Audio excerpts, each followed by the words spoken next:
পরম প্রেমময় দয়ালের শ্রীচরণে আমার সশ্রদ্ধ ভক্তিপূর্ণ প্রণাম। জগৎজননী শ্রী শ্রী বড় মায়ের রাঙা রাতুল চরণে আমার ভক্তিপূর্ণ প্রণাম। আপনাদের প্রতি প্রত্যেকের আমার আনন্দিত জয়গুরু জানিয়ে আজকের সদাচার এই বিষয়ে আপনাদের কাছে কিছু নিবেদন করছি। পরম প্রেমময় শ্রী শ্রী ঠাকুর আমাদের চলার জীবনে যে 5টি বিধানের কথা উল্লেখ করেছেন, তা যজন যাজন ইষ্টভৃতি সস্তায়নী সদাচার। এই 5টি বিধানের মধ্যে সদাচার সম্পর্কে আজকে আপনাদের কাছে আমি আলোচনা করব। সদাচার মানে কি, আগে আমাদের সেই বিষয় সম্পর্কে জানতে হবে। সদাচার, সৎ কথার অর্থ হচ্ছে অস্তিত্ব, আর আচার কথার অর্থ হচ্ছে ডেলি মানে প্রতিদিনের জীবনে যে অভ্যাস প্র্যাকটিস, সেটাকেই বলা হচ্ছে সদাচার। সদাচার কথার অর্থ যে নিজে বেঁচে থেকে সপারিপার্শ্বিক ক্রমাগত উদ্বর্ধনের দিকে এগিয়ে যাওয়া এবং পরিবেশকে সুস্থ রাখা, নিজে সুস্থ রাখা, এটাই হচ্ছে সদাচার। শ্রী শ্রী ঠাকুর তার বিধানে যে সদাচারের কথা উল্লেখ করেছেন, তা সেই সদাচার কয় প্রকারের, কি কি, সে বিষয় সম্পর্কে আমাদের জানতে হবে। শ্রী শ্রী ঠাকুর বললেন সদাচার 3 ধরনের: শারীরিক সদাচার, মানসিক সদাচার, আধ্যাত্মিক সদাচার।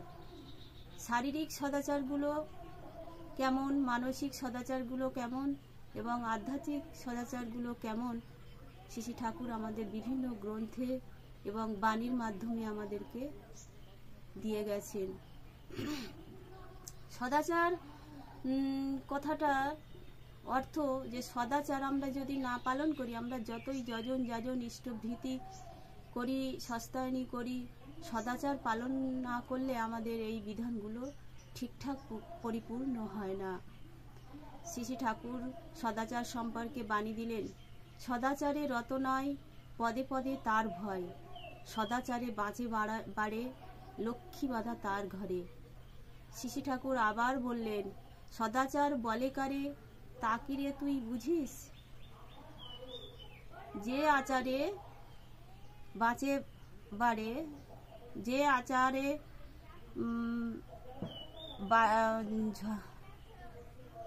যে আচারে বাঁচে বাড়ে সদাচার তাই জানিস। শ্রী শ্রী ঠাকুর শারীরিক সদাচার সম্পর্কে অনেক অনেক বিধান আমাদেরকে দিয়েছে। তার জ্বলন্ত দৃষ্টান্ত আমাদের জগৎজননী শ্রী শ্রী বড় মা। শ্রী শ্রী বড় মা সামান্য একটি যদি গুল দিতে যেত, এক শাড়ি জামা কাপড় ছেড়ে গামছা পরে সেই গুলটা দিয়ে হাত মুখ ধুয়ে পরিষ্কার পরিচ্ছন্ন হয়ে যেতেন। তিনি কত সূক্ষ্ম সূক্ষ্ম সদাচার পালন করে আমাদের শিখিয়ে দিয়ে গেছেন।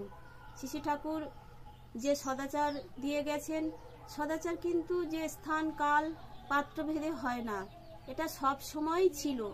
তিনি এসে আমাদের মনে করিয়ে দিলেন সদাচার জিনিসটা কি। আমরা সবাই কিন্তু জানি যে সদাচার আমাদের পালন করতে হয় এবং সেটা আমাদের জীবনের বাঁচার জন্য খুবই গুরুত্বপূর্ণ, কিন্তু আমরা কেউ তা পালন করি না। যখন আমরা অসুস্থ হয়ে পড়ি, যখন আমরা রোগে আক্রান্ত হই, একেবারে অসুস্থ হয়ে যাই, তখন আমরা সদাচার পালন করি। আবার রোগে থেকে সুস্থ হয়ে গেলে যে আবার সদাচার যে পালন করব তা কিন্তু নয়, আমরা আবার ভুলে যাই। দেখুন, কোভিডে যখন আমরা সারা বিশ্বব্যাপী মানুষ আক্রান্ত হই, তখন স্যানিটাইজ করতে হয়, হাত ধুতে হয়, কলের ডান্ডা পর্যন্ত হাতলটা ধরলেও আমাদের সেটা স্যানিটাইজ করতে হয়। বাইরে থেকে এসে জামা কাপড় ছেড়ে জুতো খুলে ঘরের স্নান করে ঘরের স্যানিটাইজ করে ঘরের ভিতরে ঢুকতে হয়। দেখুন, যখন আমরা করোনায় আক্রান্ত হই, চারিদিকে মানুষ মৃত্যুর মুখে পড়ছে, তখন আমরা সবাই আতঙ্কে ভয়ে সেই সদাচার পালন করছি। আবার যখন সেই রোগের সংক্রমণ কমে গিয়েছে, তখন আমরা সেই আগের মতোই আবার ফিরে এসেছি। এই হচ্ছে আমাদের জীবনের অভ্যাস। এই অভ্যাসগুলো যদি আমরা চরিত্রগত করতে না পারি, আমাদের বাস্তব জীবনে যদি আমরা ডেলি লাইফে যদি আমরা সেগুলো প্র্যাকটিস করতে না পারি, তাহলে আমাদের জীবনে তো রোগ শোক লেগেই থাকবে। শ্রী ঠাকুর বললেন যে সিকনি ঝেড়ে ধই না হাত, বক্ষ রোগের হয় উৎপাত। আমরা অনেক মানুষকেই দেখেছি যে সর্দি ঝেড়ে হাতটা জামা কাপড়ে মুছে নেয় বা কোথাও মুছে নেয়, হাতটা আরাধ হয়। সেই সর্দির মাধ্যমে যে আমাদের কত জীবাণু আমাদের শরীরের মধ্যে প্রবেশ করে তা আমরা বুঝতে পারি না। তখন আমাদের বিভিন্ন বুকের রোগের উৎপাত হয়, আমরা ডাক্তারের কাছে যাই। দেখুন, আমাদের যখন কোনো রোগ হয় আমরা ডাক্তারের কাছে যাই, ডাক্তার বলেন যে শুধু ঔষধ খেলে হবে না, সেই সঙ্গে কিছু নিয়ম পালন করতে হবে। 90% রোগ আমাদের নিয়ম পালনের মধ্য দিয়ে সেরে যায়, তবুও আমরা সেটা পালন করি না। শ্রী ঠাকুর যে আমাদের চারিদিকে যে দৃশ্য অদৃশ্য, আমরা শুধু মানুষ নয়, কত জীব জগৎ প্রাণী অদৃশ্য অদৃশ্য ভাইরাস চারিদিকে ঘুরে বেড়াচ্ছে, আমাদের কখন যে আমাদের শরীরের মধ্যে অ্যাটাক করবে আমরা বুঝতে পারি না। তাই সদাচার আমাদের নিত্য পালনীয় একটা বিষয়। সদাচার আমরা যদি না পালন করি, আমাদের জীবনে আমরা যতই বড় যজন ইষ্টভৃতি যাই পালন করি না কেন, আমাদের জীবনে যখন রোগ ব্যাধি লেগেই থাকবে, তখন আমাদের শরীর সুস্থ না থাকলে আমাদের কিছুই ভালো লাগবে না। তাই শ্রী ঠাকুর বাণী দিলেন, শিব বিগ্রহের মন্দির ভেবে শরীরটাকে যত্ন রাখিস, সহনপটু সুস্থ জেনে বিধি মাফিক চালাস তাকে। শ্রী ঠাকুর বাণী দিলেন যে আমাদের শরীরটাকে শিব বিগ্রহের মন্দির ভাবতে হবে, তাই আমরা সদাচার পরায়ণ হয়ে চলব। আজকে শ্রী ঠাকুরের যে 3টি বিধান সদাচার সম্পর্কে, শারীরিক, মানসিক এবং আধ্যাত্মিক, আমি আপনাদের কাছে আজকে শারীরিক সদাচার নিয়ে নিবেদন করছি। শারীরিক সদাচারের মধ্যে প্রথমত হচ্ছে যে আমরা প্রায় মানুষকেই লক্ষ্য করেছি, আমরা একে অপরের জামা কাপড় ব্যবহার করি, গামছা ব্যবহার করি, একে অপরের বিছানার চাদর, বালিশের কভার সবই কিছু ব্যবহার করি, কিন্তু আমরা অন্যদের জামা কাপড়, গামছা, বিছানার চাদর আমাদের পরিবারের সবাই পৃথক পৃথক হওয়া প্রয়োজন। দ্বিতীয়ত হচ্ছে যে আমাদের যে প্রতিদিনের যে বিছানার চাদর, বালিশের কভার, জামা কাপড় প্রতিদিন আমাদের নিত্য নৈমিত্তিক জলে সাবান দিয়ে ধুয়ে পরিষ্কার পরিচ্ছন্ন করতে হবে। এর ফলে আমরা রোগ ব্যাধির হাত থেকে অনেকটাই রক্ষা পাবো। তৃতীয়ত হচ্ছে থুতু কপ আমরা যেখানে সেখানে ফেলবো না, থুতু কপ একটা নির্দিষ্ট জায়গায় ফেলতে হবে যাতে আমরা সেটা সঠিকভাবে পরিষ্কার করতে পারি। সেই থুতু কপের মধ্য দিয়ে অনেক রোগ ব্যাধি অদৃশ্য যে ভাইরাস আমাদের ছড়িয়ে পড়ে, আমরা সেটা বুঝতে পারি না। তাই আমাদের সেই থুতু কপটা নির্দিষ্ট জায়গায় ফেলতে হবে। তারপর হচ্ছে যে আমরা খাওয়ার পর যে দাঁতে আমরা কাঠি দিয়ে দাঁত পরিষ্কার করি, সেই কাঠিটাও পরিষ্কার পরিচ্ছন্ন হতে হবে যাতে নোংরা আমার শরীরের মধ্যে না প্রবেশ করে।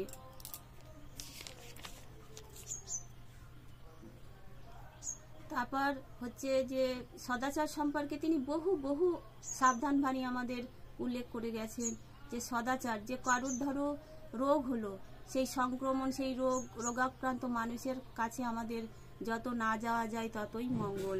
আমরা সেই রোগ আক্রান্ত মানুষের কাছে গেলে সেই সংক্রমণ আমার শরীরের মধ্যে প্রবেশ করতে পারে, এই সম্পর্কে আমাদের সম্যক ধারণা হওয়া উচিত এবং তার পাশে না যাওয়াই ভালো। এবং যে সদাচারের বিষয়ে আরও একটি তিনি বললেন যে আমরা যখন নিজেরা রোগে আক্রান্ত হই তখন আমরা রান্না করব না, কাউকে পরিবেশন করব না, পরিচর্যা করব না, এগুলো আমাদের খেয়াল রাখতে হবে। তারপর হচ্ছে যে আমাদের রান্নাঘর আমাদের সবসময় পরিষ্কার পরিচ্ছন্ন রাখতে হবে এবং রান্নাঘরে যখন আমি প্রবেশ করব নিজে পরিষ্কার জামা কাপড় ও হাত মুখ ধুয়ে পরিষ্কার পরিচ্ছন্ন হয়ে রান্না করা উচিত আমাদের, এবং সেটা পরিষ্কার পরিচ্ছন্নতার মাধ্যমেই পরিবেশন এবং পরিচর্যা করা উচিত।